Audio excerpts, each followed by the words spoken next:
Leviathan examines the relationship of society and rulers and is widely held as a classic work on the nature of statecraft. English philosopher Thomas Hobbes believed that man's natural inclination to war could only be tamed by a strong centralized government. In these blights, you'll learn why Hobbes felt a commonwealth of men under a strong monarch was the only solution to securing peace and security for all. Leviathan summary. Thomas Hobbes's Leviathan is a cornerstone in the realm of political philosophy, offering profound insights into the nature of governance, society, and human behavior. Written against the backdrop of the English Civil War in the 17th century, Hobbes sought to understand the causes of social disorder and to propose a solution that would bring lasting peace and security. His solution was the creation of a powerful, centralized authority, what he famously called the Leviathan. This Leviathan, a metaphorical giant made up of the collective power and will of the people, would be the embodiment of the state, a sovereign authority capable of maintaining order and preventing the chaos that Hobbes believed was humanity's natural state. Hobbes's work was revolutionary in its time and continues to influence political thought today. His ideas challenge us to think critically about the nature of power, the role of government, and the relationship between individual freedom and societal security. In this exploration of Leviathan, we will delve into Hobbes's understanding of human nature, the necessity of a social contract, the functions of a sovereign ruler, and the reasons why Hobbes believed a monarchy to be the most effective form of government. We will also examine his views on religion, law, and the importance of a unified authority in maintaining a stable society. Chapter 1. The role of language and perception in understanding the world. At the core of Hobbes's philosophy is the assertion that our understanding of the world is fundamentally rooted in our sensory perceptions.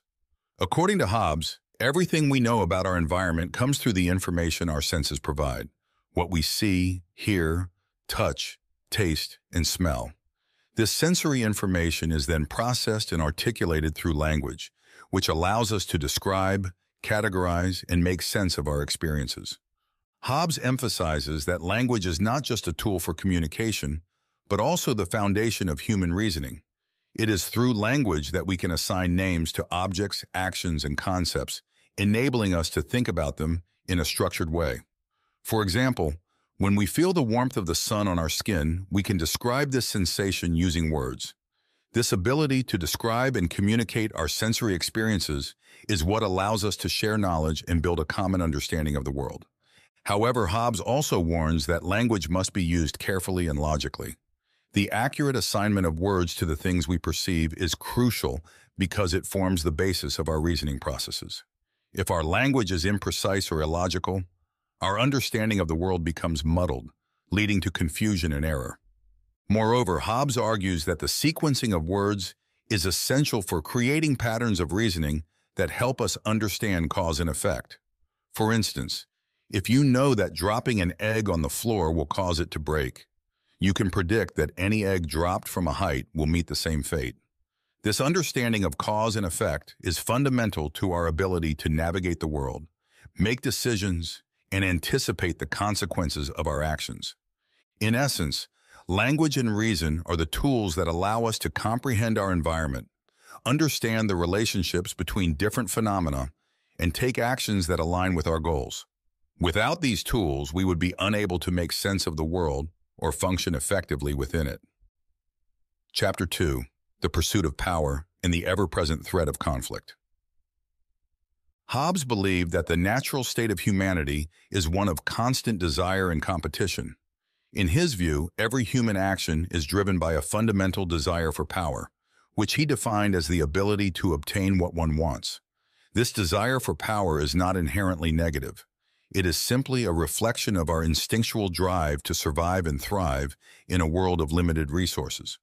However, Hobbes also recognized that this relentless pursuit of power can lead to conflict. When two people desire the same thing, but only one can have it, competition is inevitable. Hobbes argues that this competition, coupled with the inherent equality of humans, leads to a state of mutual distrust and fear. Even the weakest person has the potential to kill the strongest through cunning or alliances, which creates an environment where no one can feel truly secure. This constant state of competition and fear leads to what Hobbes famously described as the war of all against all, bellum omnium contra omnes. In this natural state of war, life is solitary, poor, nasty, brutish, and short. Without a central authority to enforce rules and maintain order, humanity would be trapped in a cycle of violence and retribution, with no hope of peace or stability. Hobbes's view of human nature is often seen as pessimistic, but it is grounded in a realistic assessment of the human condition. He believed that the desire for power and the fear of death are the two most powerful motivators of human behavior.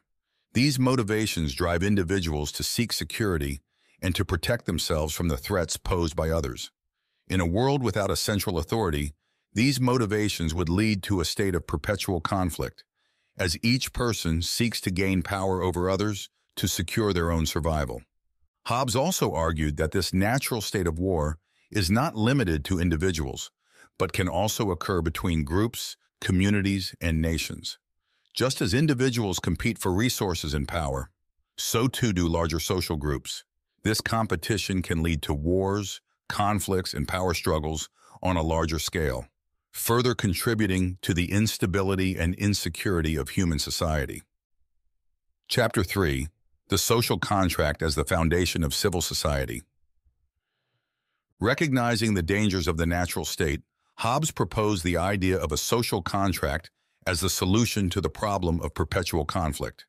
The social contract is an agreement among individuals to surrender certain rights in exchange for the protection and security provided by a governing authority.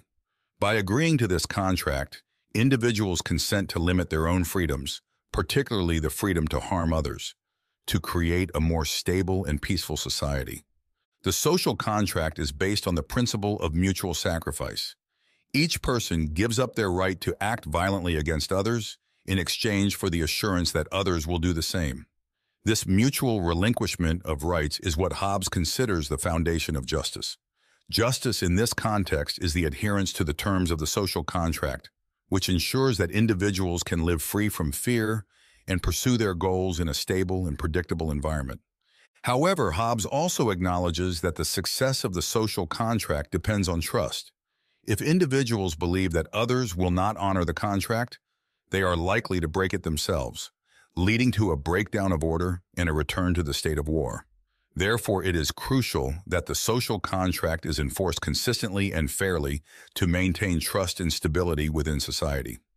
Hobbes argues that the social contract is not a voluntary agreement made by individuals at a specific point in time, but rather an implicit understanding that arises out of necessity. In the natural state, individuals are driven by fear and self-interest to seek protection and security.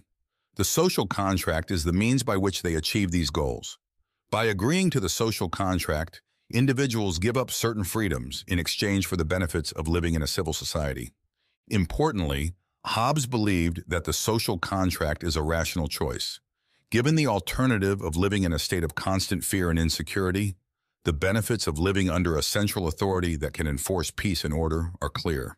The social contract provides a way out of the natural state of war and allows individuals to live in a society where they can pursue their interests and achieve their goals without the constant threat of violence. Chapter 4. The Sovereign Ruler, the Leviathan. For the social contract to be effective, Hobbes argues that it must be upheld by a strong central authority, what he refers to as the Leviathan. The Leviathan represents a sovereign ruler or governing body that holds the power to enforce the social contract and maintain order within the commonwealth.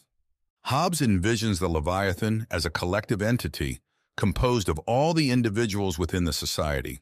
The power of the Leviathan is derived from the combined strength of the people it governs. By surrendering their individual rights to the Leviathan, the people empower it to act on their behalf and ensure their safety and security. The Leviathan is not merely a despotic ruler. It is a necessary force for maintaining peace and preventing the return to the state of war. The power of the Leviathan must be absolute and indivisible, as any division of authority would weaken its ability to enforce the social contract and protect the commonwealth. Hobbes uses the metaphor of a human body to describe the structure of the commonwealth. The sovereign ruler is the head, while the ministers, military, and other officials are the limbs and organs that carry out the functions necessary for the survival of the body. The blood that sustains the body is the currency and trade that flow through the economy, and the nourishment comes from the goods and services produced by society. In this analogy, any threat to the sovereignty of the Leviathan is akin to a disease that threatens the health of the entire body. To ensure the continued well-being of the commonwealth, the Leviathan must have the power to defend itself against internal and external threats. Hobbes argues that the Leviathan's authority must be absolute because it is the only way to ensure the security and stability of the commonwealth. If the power of the Leviathan were divided or weakened, individuals would no longer feel secure, and the social contract would begin to unravel. The result would be a return to the state of war, with all its attendant dangers and miseries. However, Hobbes also recognizes that the power of the Leviathan is not without limits. The Leviathan's authority is derived from the consent of the governed, and its primary purpose is to protect the people and uphold the social contract. If the Leviathan fails to fulfill this role, it loses its legitimacy, and the people have the right to resist or replace it. Chapter 5. The superiority of monarchy as a form of government. Hobbes believed that of the three primary forms of government, monarchy, aristocracy, and democracy, monarchy was the most effective at maintaining order and upholding the social contract. He argued that monarchy, with its centralized and consistent decision-making process, was best suited to the needs of the commonwealth. One of the key advantages of monarchy, according to Hobbes, is its ability to act decisively and consistently. In a monarchy, the ruler's decisions are not subject to the competing interests and factions that often plague other forms of government. This consistency in governance is essential for maintaining the trust and security of the people. In contrast, Hobbes viewed aristocracy and democracy as inherently unstable forms of government. In an aristocracy, power is concentrated in the hands of a few, leading to competition and infighting among the ruling elite. This can result in inconsistent and self-serving decisions that undermine the social contract. Democracy, on the other hand, is susceptible to the whims of the majority, which can lead to mob rule and the oppression of minority groups. Hobbes pointed to the instability and violence that characterized ancient Athens and Rome as examples of the dangers of democratic governance. In these societies, the lack of a strong central authority led to frequent conflicts and power struggles, ultimately resulting in their downfall. Hobbes also believed that monarchy was the most stable form of government because it aligns the interests of the ruler with those of the people. A monarch has a vested interest in the long-term stability and prosperity of the commonwealth, as their power and legacy depend on it. In contrast, rulers in aristocracies or democracies may be more focused on short-term gains or personal advancement, leading to decisions that are detrimental to the commonwealth as a whole. Another advantage of monarchy, according to Hobbes, is the simplicity and clarity of succession. In a monarchy, the line of succession is typically well-defined, reducing the risk of disputes and power struggles when a ruler dies or abdicates. This continuity of leadership is essential for maintaining stability and preventing the chaos that can arise during transitions of power. While Hobbes acknowledged that monarchy is not without its flaws, he believed that it was the best option for ensuring the security and well-being of the commonwealth. A strong, centralized monarchy provides the consistency and stability needed to uphold the social contract and protect the people from the dangers of the natural state. Chapter 6. The Leviathan's monopoly on force in the maintenance of peace. One of the most critical functions of the Leviathan is its monopoly on the use of force. Hobbes argued that the Leviathan must have the exclusive right to enforce laws, administer justice, and use violence when necessary to maintain order. This monopoly on force is essential for preventing the return to the state of war and ensuring the continued stability of the commonwealth. Hobbes believed that without a central authority to enforce the social contract, individuals would be unable to trust one another and would quickly resort to violence to protect their interests. The fear of punishment is a powerful deterrent that compels individuals to abide by the rules of society. By maintaining a monopoly on force, the Leviathan can effectively deter crime, and prevent conflicts from escalating into violence. However, Hobbes also recognized that the Leviathan does not need to personally administer punishment in every case. Instead, the Leviathan can delegate the authority to enforce laws and administer justice to judges, military forces, and law enforcement officers. These individuals act on behalf of the Leviathan to ensure that the laws are upheld and that those who violate the social contract are held accountable. The monopoly on force also extends to the military, which is responsible for defending the commonwealth from external threats. The Leviathan must have the power to raise and command an army to protect the people from foreign invaders and to maintain the security of the state. Hobbes was keenly aware of the dangers of allowing individuals or groups to wield unchecked power. He argued that the Leviathan's monopoly on force must be balanced by a system of laws and checks that prevent abuse of power. The Leviathan's authority is not arbitrary, but is grounded in the social contract and the consent of the governed. The primary purpose of the Leviathan's power is to protect the people and uphold the social contract, not to serve the ruler's personal interests. Hobbes also emphasized that the Leviathan's use of force must be guided by principles of justice and fairness. The laws of the Commonwealth should be clear, consistent, and based on rational principles. Punishments should be proportional to the crimes committed and should be administered in a way that maintains public trust in the legal system. While the Leviathan has the authority to use force, Hobbes argued that this power must be exercised judiciously and with respect for the rights of the people. The Leviathan's legitimacy depends on its ability to protect the people and maintain order without resorting to tyranny or oppression. Chapter 7. The Paradox of Freedom under the Leviathan. Hobbes's conception of freedom is often misunderstood. He argued that true freedom is not the absence of external constraints, but rather the ability to live without fear and to pursue one's goals in a stable and secure environment. In this sense, the Leviathan, far from limiting freedom, actually enhances it. In the natural state, individuals are constantly threatened by violence and the possibility of death. This fear severely restricts their ability to act freely, as they must always be on guard against potential threats. In contrast, under the rule of the Leviathan, individuals are protected from harm, allowing them to pursue their goals and ambitions without fear. Hobbes rejected the notion, popular among some philosophers, that democracy is the only true form of freedom. He pointed to the instability and violence that plagued ancient Athens and Rome as evidence that democracy often leads to conflict rather than freedom. In these societies, individuals were often subjected to the whims of the majority or the powerful, resulting in a lack of true security and freedom. Under a strong monarchy, individuals know what to expect from their government and can plan their lives accordingly. While they may have to surrender some freedoms, such as the right to take revenge on others, they gain the freedom to live without fear of violence and to focus on improving their lives. Hobbes argued that the laws of the Commonwealth, rather than being seen as constraints on freedom, should be viewed as the means by which freedom is preserved. The laws of the Commonwealth are the product of the social contract and reflect the collective will of the people. By adhering to these laws, individuals contribute to the maintenance of a stable and secure society in which they can freely pursue their goals. Hobbes also emphasized that the Leviathan's authority is not arbitrary, but is derived from the consent of the governed. The Leviathan's power is grounded in the social contract, and its primary purpose is to protect the people and uphold the social contract. In this sense, the Leviathan's authority is a reflection of the people's collective will and is essential for ensuring their freedom and security. Chapter 8. The Sovereign's Authority over Religion.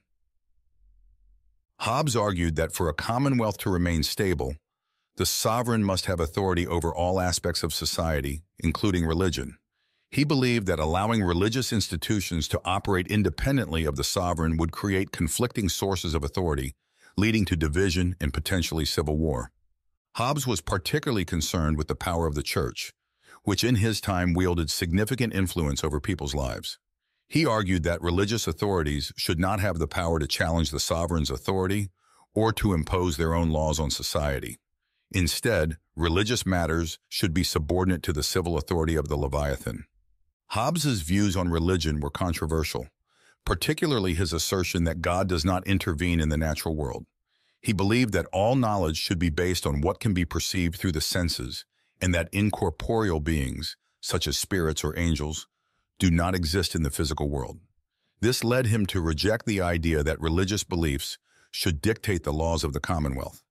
Hobbes did not deny the existence of God, but he argued that God's kingdom is not of this world and therefore does not conflict with the authority of the Leviathan. He believed that the sovereign should have the power to regulate religious practices to ensure they do not undermine the stability of the commonwealth. Hobbes also argued that the Leviathan's authority over religion is necessary to prevent the rise of competing sources of power that could challenge the social contract.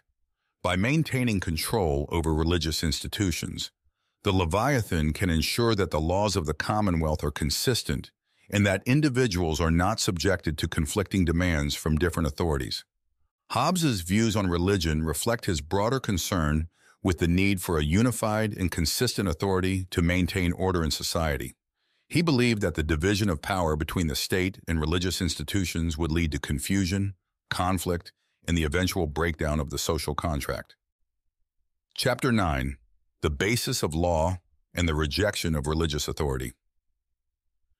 In Leviathan, Hobbes contends that the laws governing society should be based on concrete, observable facts rather than religious doctrine.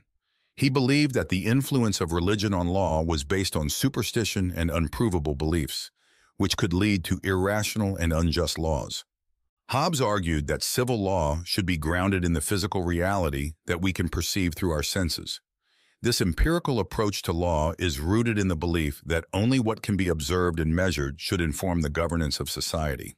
For Hobbes, laws based on religious or supernatural beliefs were inherently flawed because they were not based on verifiable facts. This rejection of religious authority and law was a radical departure from the norms of Hobbes's time, when the church played a significant role in the governance of society. Hobbes's emphasis on empirical knowledge as the basis for law was a precursor to the development of modern legal systems that prioritize evidence and reason over religious dogma. Hobbes also believed that the law should be clear, consistent, and based on a rational understanding of cause and effect. He argued that laws should be designed to protect the social contract and the security of the commonwealth, not to enforce religious morality or superstitions. In rejecting religious authority over law, Hobbes was advocating for a separation of church and state that would allow the Leviathan to govern society based on reason and empirical knowledge. He believed that this approach was essential for maintaining the stability and security of the commonwealth. Hobbes's views on law and religion were part of his broader philosophy that sought to establish a rational basis for governance that could ensure peace and order in society. By grounding the law in observable facts and rejecting the influence of religious doctrine, Hobbes aimed to create a legal system that was fair, just, and capable of upholding the social contract. Conclusion: the enduring relevance of Hobbes's Leviathan. Thomas Hobbes's Leviathan remains one of the most influential works in political philosophy. Its exploration of human nature, the necessity of a social contract, and the role of a sovereign authority in maintaining order and security continues to resonate in contemporary discussions of governance in society. Hobbes's insights into the nature of power, the dangers of conflict, and the importance of a strong central authority offer valuable lessons for understanding the challenges of modern governance. His emphasis on the need for a unified and consistent authority to prevent the breakdown of society is particularly relevant in an era where political divisions and competing sources of power threaten the stability of nations. Moreover, Hobbes's arguments for the empirical basis of law and the rejection of religious authority in governance laid the groundwork for the development of secular legal systems that prioritize reason, evidence, and justice. His ideas continue to shape the way we think about the relationship between the state, religion, and individual freedom. Ultimately, Leviathan challenges us to consider the delicate balance between individual freedom and the need for a strong central authority to maintain peace and security. It reminds us that the natural state of humanity is one of conflict, and that only through the establishment of a social contract Enforced by a powerful and just Leviathan, can we achieve a stable and prosperous society? In a world that is increasingly complex and interconnected, Hobbes's vision of a unified authority that governs based on reason and empirical knowledge remains a powerful model for ensuring the continued stability and security of society.